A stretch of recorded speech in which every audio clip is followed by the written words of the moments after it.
Assalomu alaykum yurtdoshlar, yana bir marta yine. Ne deymiz bugün Xudo xolasa bu qancha tushirali. Maqsud so'ram. Bir damas puli bor ha? Maqsud so'ram bo'lyapti ekan do'stlar. Bu 1 tonna 180 kilogrammdi bu. Yine. Bak. O'tchi. İş yine. Endi ijonni bir shashig'inni azati bir oilaviy o'tirib yeymandidan bo'lsangizlar, yine maqsud so'ram boshida ijjon. Keyin bazan doğrusunda rasmdirda 1 tonna 180 tane pul verdim dedi. Jo'ra aytadi. Mını yamanı ertang boylanadigan. 1 tonna 300 degan molni olibdi bugun. O'qon demir bor ekan. Bu o'zbidilejin bu, yuvosh ekan bu. Qani?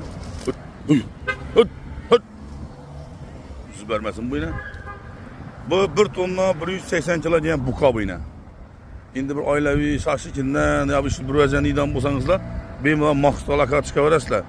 Rasmdirda Cin Bazar yanında yine. İccan saçacağım şu orada, İccanam şu orada.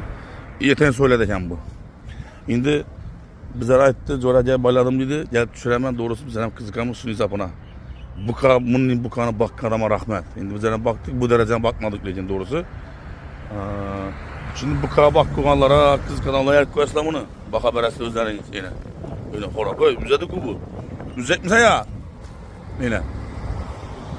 Ne dedi bu? 1 tonna 180. Şunda 100 milyon, 105 milyon son buladı indi bu. Ne belası semecer. Aynen 105 milyon son durdu 4 ayakta. Şimdi bir kız bakıp, kız karabicalı yarak koyaslam onu.